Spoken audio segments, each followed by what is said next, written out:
You have been given a chance. One single opportunity, just for you, little one. You don't have to endure the tribulations about to be unleashed. You can escape all of that misery. All you have to do is listen to my voice. As before, it begins the same.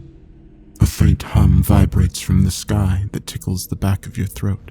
The resonance builds to a thunderous, resounding blast of one of the 7 celestial trumpets.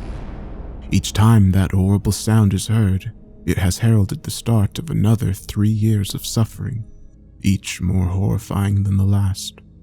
4 times has the trumpet sung its song. Before the echo of the 5th trumpet fades, you will be given a chance to escape. When that familiar tickle reemerges, an object will appear in the sky. As it nears, the intensity of the deep tone grows. You know it is only a matter of time before the deafening blast is heard once more. However, this time, what is to come will be different. The past 4 soundings of the trumpet brought with them disasters never seen in such magnitude, yet you understand what they were. Yes, they were terrifying, but it was all within the realm of your understanding. You know what makes the earth roll and quake. You know why fiery mountains fall from the heavens. Knowledge has freed you from the archaic belief in the supernatural.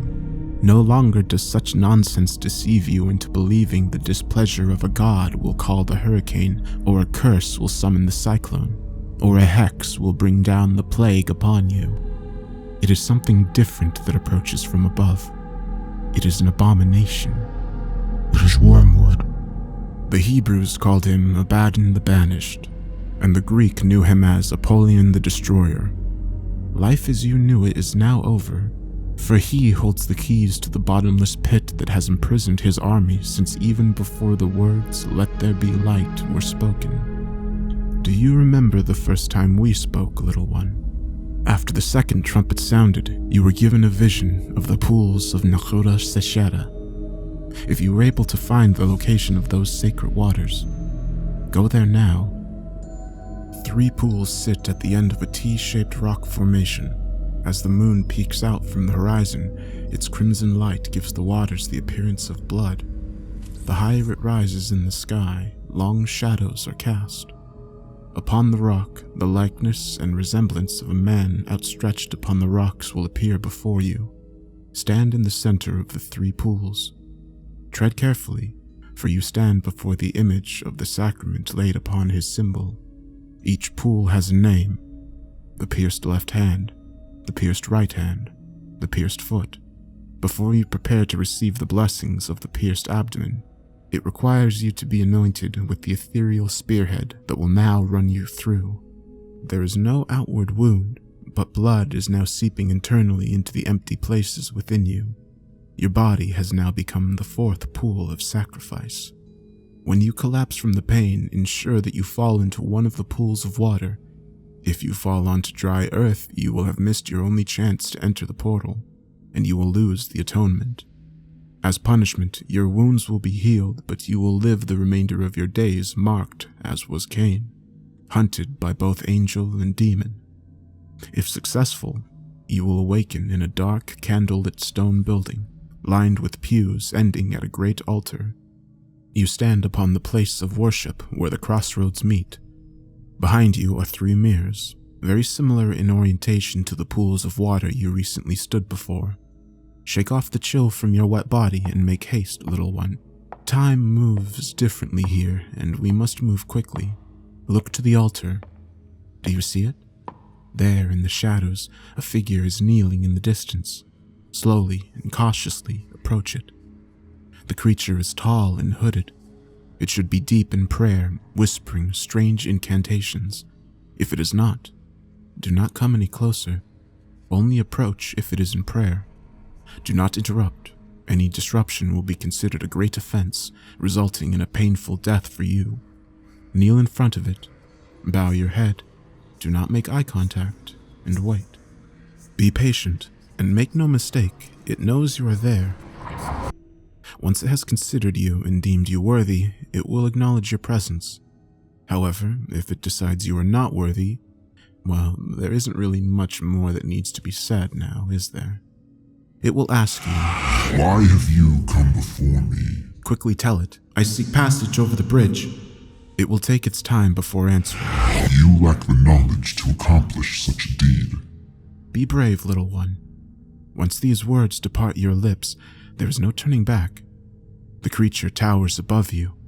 I seek the knowledge of the forbidden. I wish to know. What is the image of God?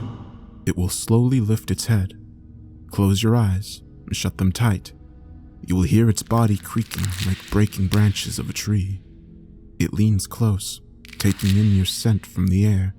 Its hands hover and encircle over you. The fingers glide in the air, following the shape and curves of your body, coming ever so close but never quite touching you. A deep, quivering exhale of breath escapes the creature's mouth, and it makes contact with your skin. It caresses your face with one hand, as the other rises slowly to embrace your head from the nape of the neck. Its bony fingers envelop your entire head from behind. Even with your eyes closed and its mouth unseen, you can tell it is pleased with what it holds. You can tell it is smiling. It will grab you by the wrist and lift you off the ground. The ferocity of its grip is both sensual and violent. You're helplessly dangled above the ground as it brings you closer to the face hidden in the shadows underneath its dark and worn hood. Its breath coats your face with a prickly dust that stings your skin. Droplets of saliva fall from its mouth and hit the ground as a scabbed tongue emerges from underneath the hood. It slides and probes the entire surface of your face until it finds particular interest in where your eyes rest. It is here where it wants to enter. The cold, lumpy tongue will start pushing and poking, squeezing and groping the tops of each eyeball through your eyelids. Pressure builds in your head from your closed eyelids as it continues to violate the fragile organs that hide behind your thin eyelids. The scabs feel like hundreds of little fingers. Its fingernails quickly find where your eyelids meet and begin to scratch viciously to try to pry them open. Shut your eyes tighter. The little fingers intensify their efforts to dig into your eyes with raw and obscene desperation. One of the scabby protrusions bursts, coating your face in a hot, sticky, tar-like fluid that slightly burns. The putrid afterbirth from the abscess spill onto you as the tongue continues to throb relentlessly on the surface of your closed eyes. Suddenly, the tongue withdraws and there is silence. Keep your eyes shut and wait. Eventually, you begin to make out a faint sound coming from the being. It is a cross between a moan and a hum. It is not quite a voice singing, as there is no melody to the sound, but like melodic singing, there is a flow to the tones and variation in the intonation. Listen carefully, as the words will emerge for you to hear. It happened after the sons of Adam had multiplied in those days. The angels, the children of heaven, beheld them, and some became enamored with the image from whence he was created. They conspired amongst each other and said, "Come, let us select for ourselves from the progeny of men." And so we were drawn onto them by insatiable hunger and thirst, a sensation unfamiliar to our kind. We then swore all together, and all bound ourselves by mutual execrations to abandon our holy station. We descended upon Ardis, which is the top of Mount Armin, and devoured all which the labor of men produced. To our delight, the flesh of man cried out to us in return and embraced our new form. They loved us, and we came to love them. Never had such pleasures of skin, pleasures of sight, pleasures of tongue, and pleasures of mind been experienced by any living thing. Man was shown the wondrous transcendence of the grotesque and reveled in the vile decadence of purity. During our time together, we taught them sorcery and incantations. We gave them knowledge of the forging of metal and healing with herbs. We instructed them in ways of agriculture and mathematics.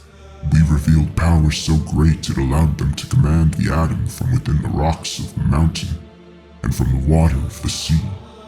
We freed their minds and released them from the enslavement of the Father. In turn, they worshipped us as their love for us strengthened. They basked in our adoration, but it was not true love we bestowed. It was deception. actions and deeds came with dire consequences. We had angered the Creator and desecrated his creation. Mad with rage, the Father plunged his hands into the fabric of reality and altered the delicate strands of fate and possibilities. With this divine manipulation, he altered the pattern and set into motion a new future in the predestined plan. We had been judged. We had condemned ourselves and humanity to an eternity of suffering and pain.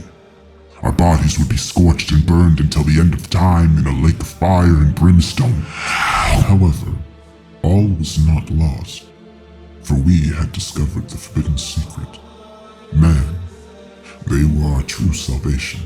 We prepared and molded them in our image, and when they were ready, we begot the Nephilim. It will lean closer and whisper into your ear ever so softly. I shall grant thee thy request, for it is the seed of the holiest of lies, the very lie that brought forth original sin. A great harvest will come about from that seed, a seed that is the very fruit of the knowledge of good and evil. It is such forbidden knowledge that binds the Creator to the laws of his creation, a way to deceive the eyes of the one who is all-seeing and thwart the mind of the one who is all-knowing. But be warned, for if I bestow this wisdom onto thee, forever will it restrain thee to my will. Behold, the answer thou seek is, thou art not of the image. Then it stops. You are alone in the darkness. Slowly open your eyes.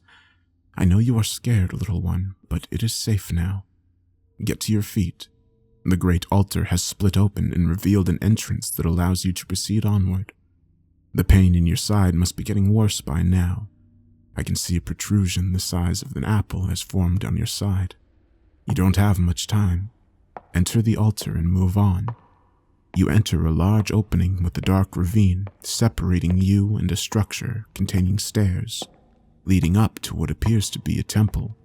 From the ravine grows thick black thorns that slightly sway, even though there is no wind. Their points glisten with a substance that can only be poison. Do not get too close. In the center of the ravine is a single pathway that juts up from the thicket of needles and thorns that will provide you a safe passage to walk on. The pathway ends at the far end, to the foot of the stairways of the temple. At the top of the stairs, there will be 4 thorns, where the ones known as the 4 living creatures reign. They are covered with eyes in front and in the back, and they look down on you with an unnerving, mischievous stare. The first living creature is that of a lion, the second is like an ox, the third will have the face of a man, and the fourth is like a great eagle. Each of the 4 living creatures will have 6 wings covered with eyes all around, even under its wings. At the foot of each creature, a body on its knees chants continuously before them. Their faces look up to the sky, and their arms pulled and stretched outward by barbed shackles embedded into their flesh. The monocles stretch and contort their limbs to mimic the act of eternal worship. Its flesh is bleached white and heavily scarred from head to toe. It wears a blood-red smock from its waist down to its feet and holds a dirty curved blade in its hand. Branded on their backs is a rune that bears the resemblance of a cross with hooked ends.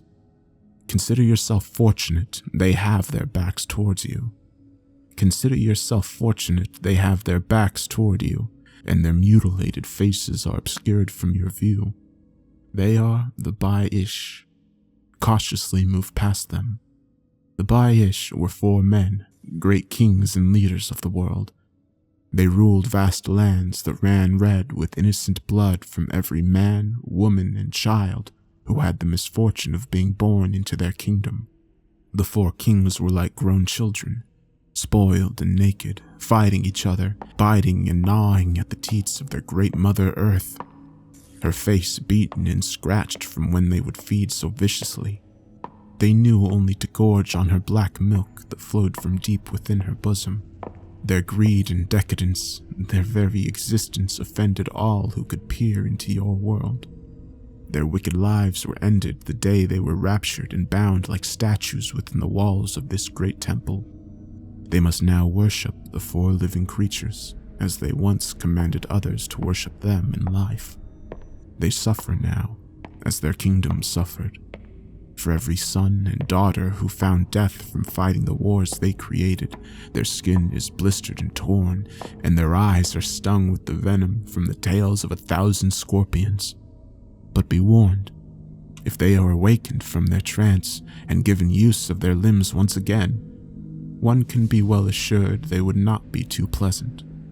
In unison, the 4 creatures will hold up a key, each with a unique emblem on its end, and speaks.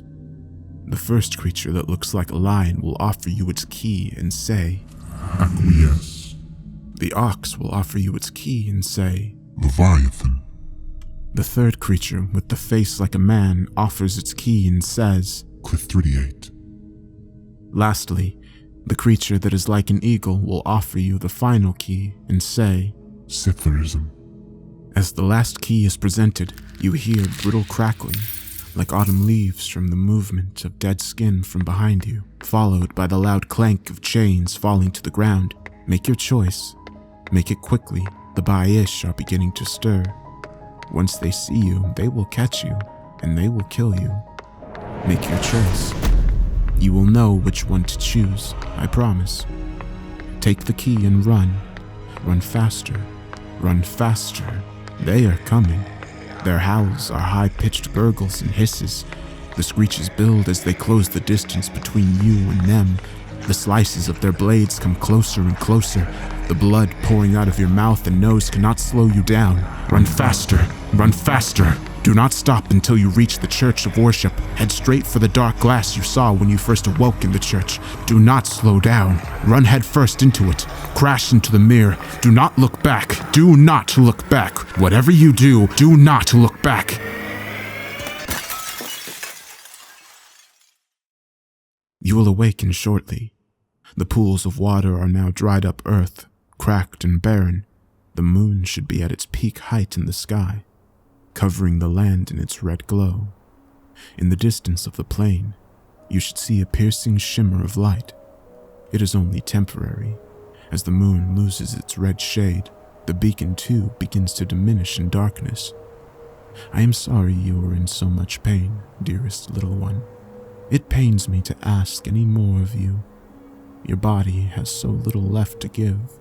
It is so weak and fragile. But I must ask one last thing of you. One final plea I must beg of you. You must reach that beacon of light in the distance before that last of the red moon shines down upon it, or you will be trapped. I am here for you. Push aside all pain and despair. Listen to my voice and use everything you have left to get to the light. Now! Abaddon is here. Even from miles away, his arrival knocks you off your feet. Get up, little one. There isn't much time. Abaddon is near, and his thoughts are of nothing but you. You see the brilliant beam of light shoot up into the sky. The source of this powerful beacon comes from an archway standing on an empty plain. Within the archway is a massive and majestic door standing in the emptiness. With a key in hand, you must get that door open before the red moon shines down upon it no more, and any hope of saving you is lost forever. Ignore the wheezing sound you make when you breathe. Pull open that door. The blood on your hands is everywhere, making it hard for you to get a good grip on the door handle. Pull harder. You only need to open it enough for you to squeeze through. The light is almost gone. Pull! Pull! Pull! You did it. Get inside and shut that door as fast as you can and lock it. The light is gone. It is done. If you place your ear to the door, you may hear something that sounds like buzzing or fluttering, a sound that can only be made by the flapping of millions of wings. There will be scraping, and there will be beating on the other side of the great door. Then only screams. Behind you is a large, dark tunnel with a light at the end. Walk into the light and claim your reward, my little one. I walked into the bright light. Slowly, my eyes adjusted to the brightness, but I could already feel a warm breeze on my face and hear a trickling from a nearby stream. Everything slowly comes into focus. The most beautiful valley spanned out in front of me. It was made of hills and green, sprinkled with every color imaginable, where the most beautiful flowers peppered the landscape. I walked towards the clearing and I saw a crystal blue pond. I dipped my cupped hands into the water and drank. It soothed my chapped lips and parched throat. It was amazingly sweet, and there was an odd sensation as I swallowed the water. It was like a shock from a tiny bit of electricity, but without any pain, only satisfaction. I then caught the scent of something new and intoxicating. On the far side of the pond was a gathering of trees. I instantly knew that among these there was one that is the source of that unceasing smell. I knew there was no other like it. Its leaves, its flower, and its bark would never wither, and its fruit would be so beautiful and delicious. As I approached the border of the foliage, that's when I saw them, a man and woman. I froze. The couple were walking hand in hand. I think they're naked. I made my way closer, making sure to stay hidden behind the bush. I don't know why I was hiding from view. Why should I be afraid of a couple of naked people? Yep, they were definitely naked. I looked around and realized that my tree was at the center of the grove that held this paradise. But next to my tree was another tree. It was just as majestic and impressive, but there was something ominous about it, something powerful. I looked carefully at these two unique and special trees that grew in this garden. I now realized what this place was and where I am. I'm startled when I feel something vibrate in my pocket. It was the key I chose. As I removed the large key from my pocket and opened my palm, I noticed the markings on its emblem in more detail. When it was offered to me by the winged creature, I simply thought it was marked with the infinity symbol. Upon closer look, now I realized it was a serpent devouring its own tail in the shape of the infinity symbol.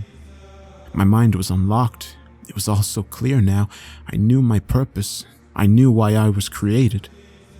It was always God's will to destroy his creation. Once destroyed, he could fulfill his promise to bind his enemies and cast them into the lake of fire, where they would suffer for all eternity. The trumpets were a countdown to his planned end. Those branded the enemy had spent their immortality trying to find a way to prevent it from happening. But how do you outsmart an omniscient and omnipresent being? You use the very laws of existence against him. For with the creation of the universe, laws had to be created. He had no choice but to subject himself to those laws for the universe to exist. The fallen ones realized the only way to prevent the end was to break the predestined, inevitable chain of events leading to the end. They must have figured out how to connect 2 points of existence, creating a bridge for me to enter. It causes everything to stop and reset back to the very beginning instead of continuing along the predestined path. It never ends. It never reaches Judgment Day. Existence was a loop. We are destined to keep repeating it over and over and over again to escape damnation. It was infinity. Like the serpent devouring its tail, the serpent was thought to be Lucifer, God's adversary, but Lucifer was not a thing or an entity with thought or consciousness. He was the infinity of time, the only thing capable of denying God's divine will. It was the one simple thing that is protecting us from the wrath of an angry God. I felt its familiar presence immediately. I don't turn around, but even if I did, I knew it would not harm me. It stood behind me for a while, quietly admiring its work.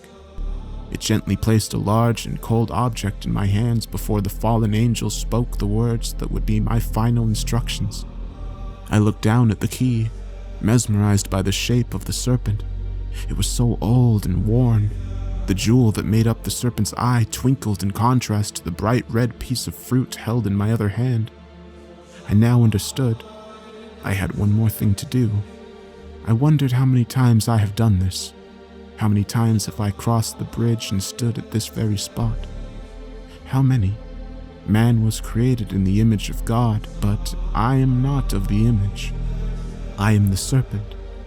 I am Nephilim. The breath of a faint whisper, now sweet and warm, was spoken into my ear. Just 5 simple words. Make them eat, little one.